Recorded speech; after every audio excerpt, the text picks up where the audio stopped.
आज बात करेंगे हम यस बैंक की, एनबीसीसी की, सुज़लॉन की, बीसीआर इंडस्ट्री की, एवेंटल की और इसके साथ ही एसजेवीएन की। सबसे पहले हम बात करेंगे एनबीसीसी को। तो एनबीसीसी को सीएसओआई से पूरे जो है 3.13 करोड़ रुपीस का नया ऑर्डर मिल गया है स्विमिंग पूल के रिनोवेशन के लिए। यहीं दूसरी तरफ कंपनी को नवोदय विद्यालय से भी 98 करोड़ रुपीस का ऑर्डर मिल गया है। दूसरी तरफ कंपनी को पूरे 25.38 करोड़ रुपीस का एक नया ऑर्डर मिला है लोकपाल ऑफ इंडिया से। तो यहाँ जो देखो एनबीसीसी को जो सिलसिला है ना, ये ऑर्डर मिलने का, ये थमने का नाम नहीं ले रहा है।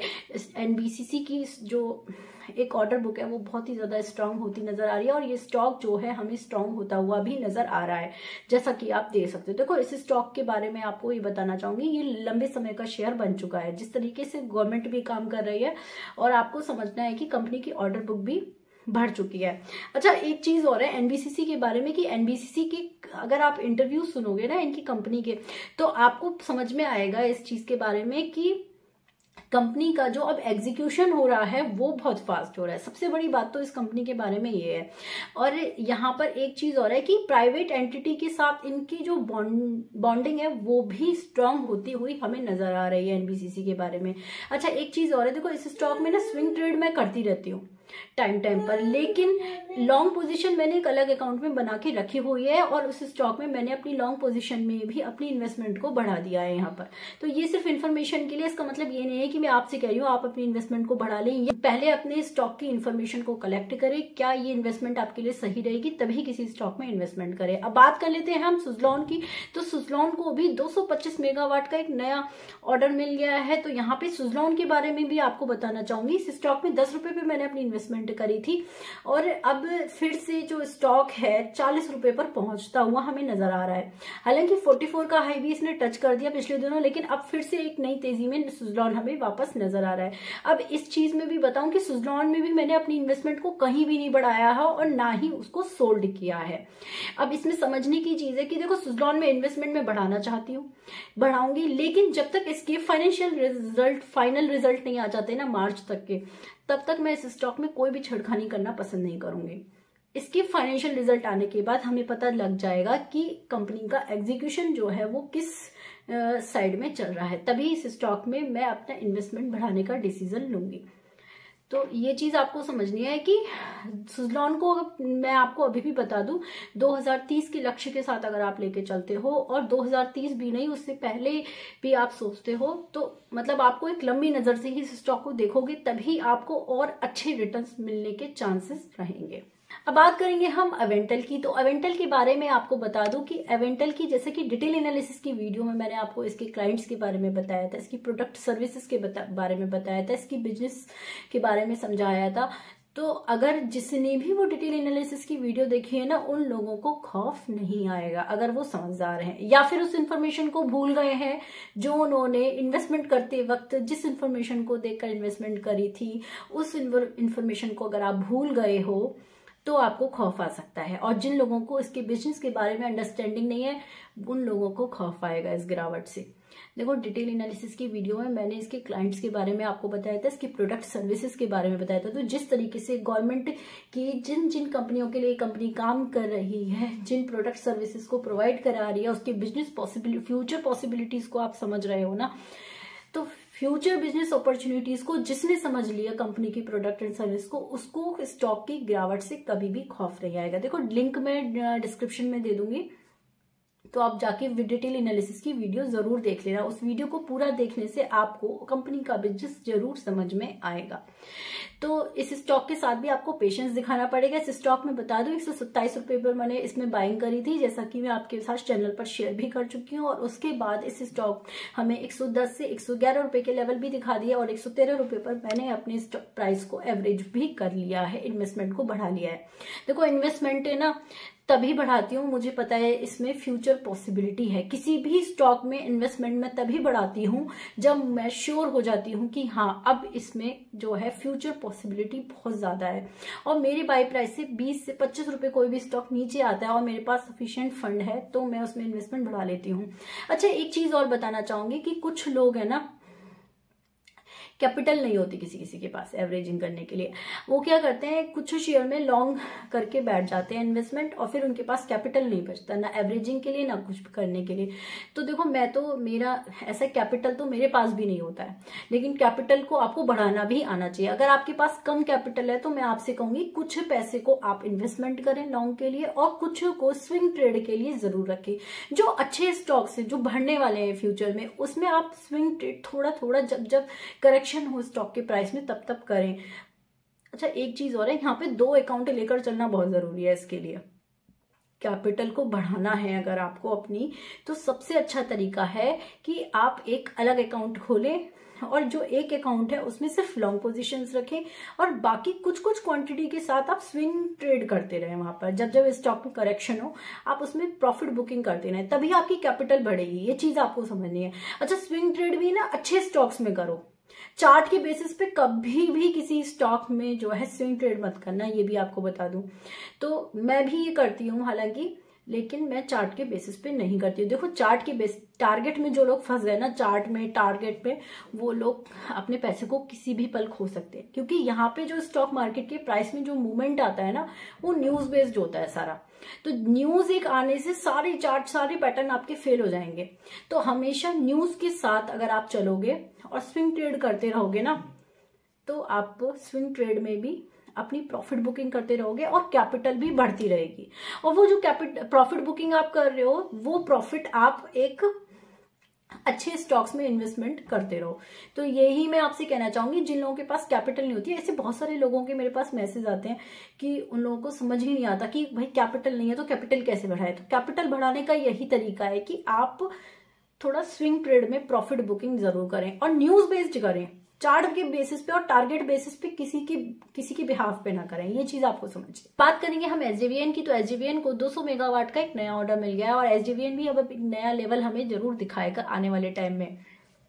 ये श्योर कॉल दे रही हूं मैं आपको कि एसजेवीएन जो है, जिस तरीके से एसजेवीएन को काम मिल रहा है, फाइनेंस का भी अरेंजमेंट कर लिया है इन लोगों ने, और एग्जीक्यूशन अब इनका फास्ट होगा, तो स्टॉक के प्राइस में भी आपको एक अच्छी मूवमेंट जरूर आने वाले टाइम में देखने को मिलेगी।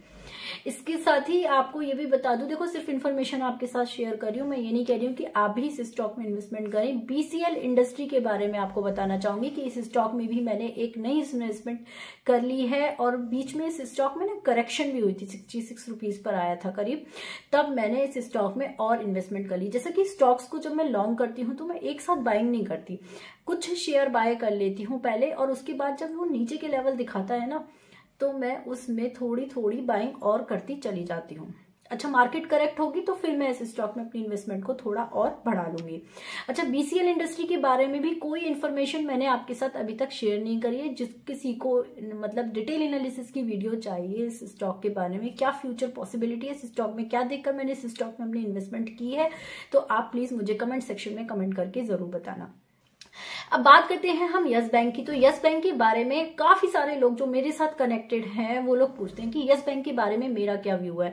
सबसे पहले मैं आपको ये बताना चाहूंगी कि यस बैंक के बारे में आपको समझना सिर्फ इतना सा है यस बैंक के बारे में कि यस बैंक की कितनी भी नेगेटिव न्यूज क्यों ना रही हो, कितनी भी बैड न्यूज क्यों ना रही हो एनपीए को लेकर या किसी भी चीज को लेकर, क्या बैंक ने काम करना बंद कर दिया है? क्या बैंक जो है ताला लगाकर बैठ गया? क्या बैंक जो है अपने कस्टमर के ट्रस्ट को वापस लाने में कामयाब नहीं रही है? क्या बैंक अपने डिपॉजिट्स पर काम नहीं कर रही है? क्या बैंक जो है एक स्टैंडर्ड पर लोन को इशू नहीं कर रही है? बैंक एक स्टैंडर्ड पर काम कर रही है। जिसने ये बात समझ ली वो अपने इन्वेस्टमेंट डिसीजन को लेकर यस बैंक में क्लियर रहेगा कि उसे कब तक बने रहना है, या इन्वेस्टमेंट करनी चाहिए या नहीं करनी चाहिए। जहां तक मेरे व्यू की बात है, मैं यस बैंक को लेकर काफी पॉजिटिव हूं। मेरी एक अच्छी खासी इन्वेस्टमेंट यस बैंक में बनी हुई है, लेकिन उस इन्वेस्टमेंट को मैं कैसे कंसिडर करती हूँ ये भी मैं आपको क्लियर करना चाहूंगी। यस बैंक में जो मैंने पैसा इन्वेस्टमेंट कर रखा है उसे मैं इस तरीके से कंसिडर करती हूँ कि वो मेरा 10 साल का एक फिक्स डिपॉजिट है। ये चीज मैं अपना व्यू शेयर कर रही हूँ आपके साथ।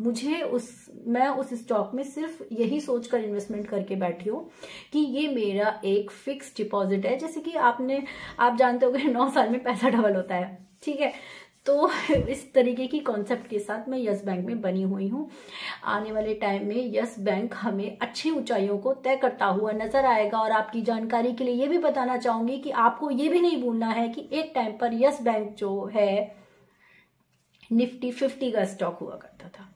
तो अच्छा टाइम आएगा, तो यस बैंक का टाइम जरूर आएगा। थोड़ा पेशेंस हमें इसके साथ लेके चलना पड़ेगा। तो जो भी देखो, छोटा इन्वेस्टर हो चाहे बड़ा इन्वेस्टर हो, मैं सबसे यही कहती हूँ कि एक ही स्टॉक पे ट्रस्ट हमें नहीं करना चाहिए। तो अपने पोर्टफोलियो को डाइवर्सिफाई जरूर करना चाहिए। जैसा कि अगर कैपिटल कम है तो डाइवर्सिफिकेशन तब भी आपको करनी चाहिए।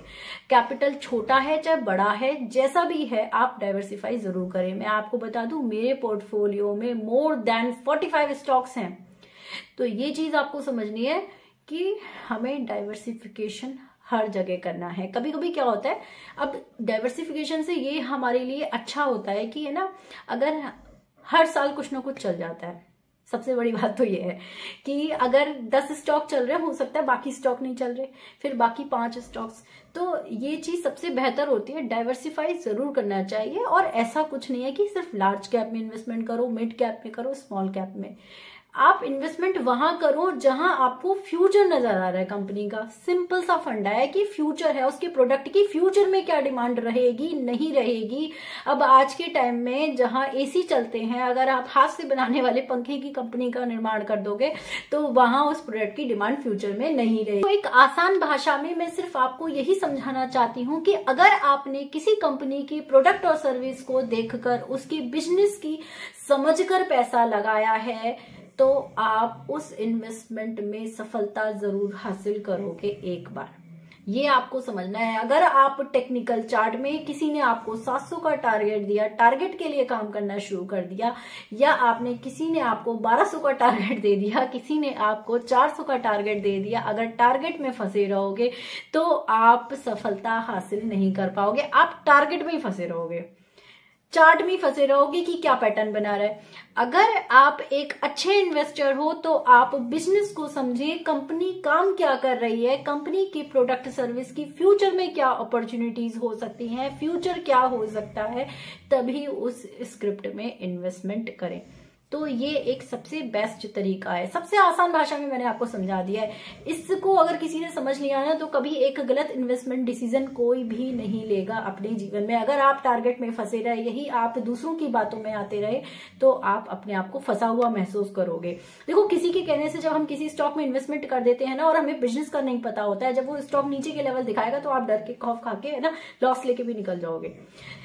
लेकिन जो लोग सच में एक अच्छी अंडरस्टैंडिंग रखते हैं बिजनेस की, बिजनेस को समझ के पैसा लगाएंगे, उनका ट्रस्ट वहां पे बना रहेगा। वो तो अपॉर्चुनिटी तलाशेंगे। अगर उनके पास कैश पड़ा हुआ है ना, तो वो तो एवरेजिंग करके निकल भी जाएंगे। तो ये चीज समझनी है, बिजनेस की जब तक डिमांड है तब तक आप इस स्टॉक में बने रह सकते हो एक अच्छे रिटर्न्स के लिए, और टाइम टाइम पे प्रॉफिट भी बुकिंग कर सकते हो स्विंग ट्रेड के थ्रू। सबसे बेहतर तरीका यही है।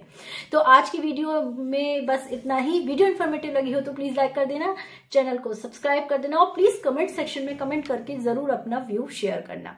तो आज की वीडियो में इतना ही। Bye bye, take care.